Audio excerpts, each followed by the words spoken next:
Hakim Mahkamah Konstitusi Anwar Usman menggugat Ketua MK Soehartoyo ke Pengadilan Tata Usaha Negara Jakarta hari ini. Bagaimana sebaiknya MK menyikapi gugatan salah satu hakimnya itu? Lalu bagaimana persepsi publik melihat adanya Hakim Konstitusi yang berseteru? Kita ulas gugatan Hakim Konstitusi Anwar Usman ini bersama mantan Hakim Konstitusi I Dewa Gede Palguna. Pak Palguna, selamat sore Pak. Selamat sore. Terima kasih sudah bergabung bersama kami. Sebelumnya bilang bahwa jabatan hanya milik Tuhan, tapi belakangan menyampaikan surat keberatan kepada MK atas pengangkatan Soehartoyo sebagai Ketua MK yang baru. Dan sekarang Pak Anwar Usman melayangkan gugatan ke Pengadilan Tata Usaha Negara. Menurut perspektif Anda, manuver apa sebetulnya yang sedang dilakukan Pak Anwar ini? Terima kasih. Tentu saya tidak tahu apa sesungguhnya yang ada di belakang dasar pemikiran beliau, Pak Anwar Usman. Tetapi yang sudah pasti menurut saya bahwa hal ini sudah jelas akan berdampak buruk terhadap Mahkamah Konstitusi sendiri dan lebih-lebih kepada beliau. Itu keyakinan saya.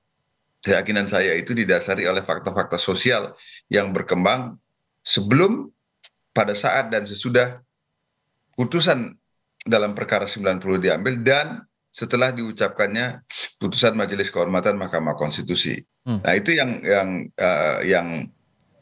ada dalam benak saya.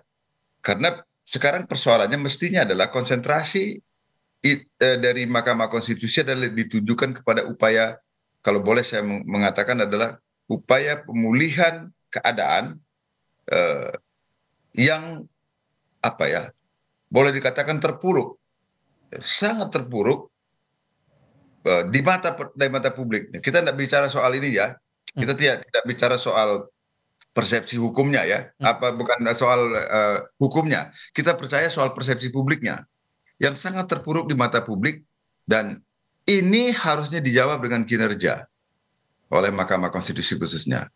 Nah, sekarang ada kejadian seperti ini yang menurut saya itu sangat tidak produktif ya terhadap lembaga dan lebih-lebih terhadap diri pribadi yang mulia ya Pak Profesor Anwar Usman dalam hal ini. Jadi saya sangat menyayangkan hal yang seperti ini terjadi untuk institusi yang mestinya diisi oleh negarawan. Nah, itu menurut saya. Anda juga mempertanyakan tidak kenapa kemudian yang tergugatnya adalah Ketua MK saat ini, kalau kemudian keberatan karena pengangkatan terhadap Soehartoyo itu? Nah, itu yang saya nggak paham. Karena Anda sendiri juga belum kita bisa lihat apa isinya sesungguhnya gugatannya di laman itu kan. Hanya bahasa. Makanya logika saya itu kan kalau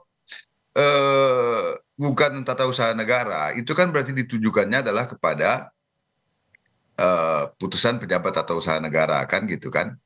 Berarti mungkin nanti kepresnya kan yang yang menjadi objek gugatan. Tapi saya tidak tahu. Apakah yang sesungguhnya terjadi, karena saya juga memang tidak mempelajari ini kan. Juga. Nah, secara publik juga kan baru itu kan di lamannya juga kan informasinya sangat ditampilkan isi gugatannya itu ya. Ya, belum ditampilkan apa yang sesungguhnya terjadi di situ. Tapi sesungguhnya kalau Anda cermati ini sampai melayangkan gugatan ke PT UN ini tujuannya buat apa ya Pak? Kalau Anda menangkapnya? Saya tidak paham dengan tujuannya, tapi mengapa tadi saya menyayangkan begini loh. Waktu rapat permusyawaratan hakim itu kan beliau hadir.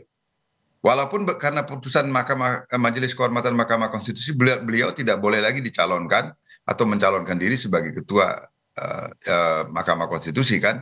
Tapi kan beliau hadir di permusyawaratan itu. Dan memberi ucapan selamat loh. Pada waktu setelah keluar, setelah Profesor Saldi Isra, yang mulia Profesor Saldi Isra mengumumkan hasil musyawarah itu yang membuat saya lega. Saya terus terang saya merasa sangat terharu sampai saya menitikkan air mata itu karena wah ini pertanda baik gitu kan, karena itu hasil dari musyawarah langsung keluar mufakat. Dan yang menurut saya dalam proses itu yang ada dalam bayangan saya waktu kenegarawanan itu ditunjukkan ketika karena ada dua nama yang muncul pada waktu sebagai ketua Mahkamah Konstitusi, yaitu Saldi Isra dan Soehartoyo. Nah, mereka kemudian disilahkan berunding berdua. Artinya kan hakim yang lain tidak ada keberatan kan? Pokoknya saya percaya di antara Anda berdua silahkan selesaikan. Siapa yang mau jadi ketua, siapa yang mau jadi wakil. Kan kalau di bahasa sederhana kan seperti itu kan? Sehingga logikanya tidak perlu ada keberatan lagi kan? Alangkah indahnya hal itu dulu kalau dilihat dari segi proses sebenarnya. Dan kemudian nanti lalu keluar dalam bentuk ya, dalam jumpa pers, salaman, saling memberikan ucapan selamat, indah sekali. Nah, artinya, nah itu kembali sekarang ke pertanyaannya. Apa kemudian yang terjadi? Ya, apakah itu hasil kepura-puraan ataukah ini dadakan? Kan itu jadi pertanyaan publiknya. Hmm. Nah, mengapa sampai kemudian ada timbul keberatan seperti itu? Nah, mestinya sebab logikanya kalau memang ada keberatan dalam proses itu, harusnya kan tidak mungkin lahir musyawarah mufakat. Ya. Paling voting gitu kan? Mhm. Mestinya kan begitu. Mhm. Ini hasil musyawarah mufakat loh. Dan beliau hadir di situ. Nah, makanya saya katakan saya menyayangkan ini ya sebagai sahabat, sebagai mantan hakim Mahkamah Konstitusi yang pernah berada di sana dan sekarang sebagai outsider yang ya bagaimanapun saya masih tetap mencintai dan mengharapkan mahkamah inilah Oke. sehingga menjadi lebih baik. Mhm. Tapi keadaan menjadi seperti ini gitu loh. Sehingga bagaimana menurut Anda kemudian kondisi di internal hakim MK-nya menyikapi ada laporan seperti ini, terutama nanti juga akan ada rencana buat rapat permusyawaratan hakim untuk menindaklanjuti surat keberatan dari Pak Anwar Usman ini? Sekarang kita lihat kalau memang hasil permusyawaratan pada waktu itu adalah hasil sungguhan, mestinya pasti putusan hasil rapat permusyawaratan hakim bulat mengatakan bahwa tidak ada persoalan dalam bayangan saya ya. Hmm. Saya juga tidak mau kepo untuk nanya-nanya soal ini setelah tadi saya dikontak oleh Kompas TV, nggak mau saya nanya-nanya ke ini karena saya takut nanti bias pikiran saya ya. Hmm. Jadi dalam bayangan saya nanti rapat permusyawaratan hakim pasti akan membahas ini dan mestinya suaranya adalah kompak. Kalau memang permusyawaratan yang lalu itu adalah hasil dari sebuah ketulusan, hasil musyawarah yang sesungguhnya sehingga lahir mufakat dan yang kemudian itu tampak kepada publik bahwa itu sesuatu yang bagus dan sehingga publik pun ya sebagian paling tidak kemudian mulai menaruh harapan bahwa dengan hasil musyawarah mufakat yang seperti ini dan dengan memperhatikan kredibilitas dari dua orang dan integritas dari dua orang yang terpilih sebagai ketua dan wakil ketua Mahkamah Konstitusi hasil musyawarah itu Hmm. paling tidak saya sendiri merasa diberikan harapan Oke. bahwa Mahkamah Konstitusi belum tenggelam. Jadi seharusnya kalau menurut Anda juga tergugat dalam hal ini Ketua MK Soehartoyo bersikapnya harus bagaimana?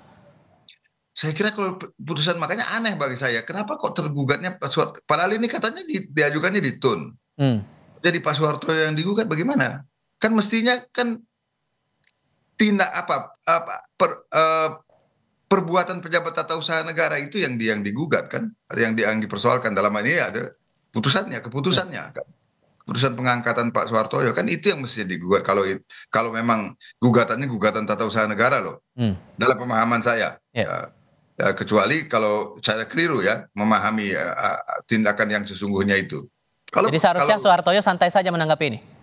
Ya karena bukan beliau yang jadi objek kan itu kalau ada kesalahan pembuatan keputusan kan yang bersalah itu pejabat tata usaha negaranya. Tetapi kan dalam soal ini kan itu formalitas saja. Hmm. Karena proses yang berlangsung di dalamnya itu sebagaimana saya katakan tadi itu adalah hasil musyawarah yang kemudian melahirkan kata sepakat yang tadi bahkan diserahkan kepada dua orang itu untuk menentukan siapa di antara yang kemudian menjadi ketua atau wakil ketua. Kecuali kalau itu palsu. Itu kan lain lagi ceritanya gimana. Dan tidak mungkin lah itu palsu kan masa. Bagaimana kan ada 9 orang hakim yang bermusyawarah melahirkan kesepakatan demikian.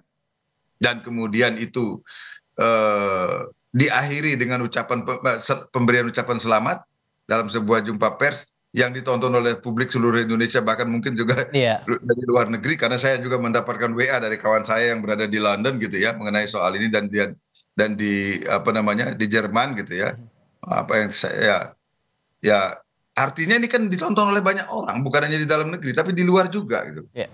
Tapi sekarang menghasilkan situasi yang terbalik seperti ini itulah sebabnya saya menyayangkan mengapa beliau melakukan tindakan ini. Saya tidak tahu apa yang persisnya terjadi dan apa juga yang melatar belakangi pemikiran beliau. Tentu saya tidak boleh bersangka mengenai soal itu. Nah, Isi gugatan inilah yang menarik untuk kita cermati nanti. Kita juga ya masih karena menunggu nanti sampai dengan saat ini pernyataan dari ya, Anwar Usman dan perwakilannya. Baik, Pak Idewa Gede Palguna, terima kasih sudah berbagi perspektif bersama kami di Kompas TV kali ini. Sehat selalu untuk Anda, Pak. Selamat sore. amin. Terima kasih, terima kasih. Swaha.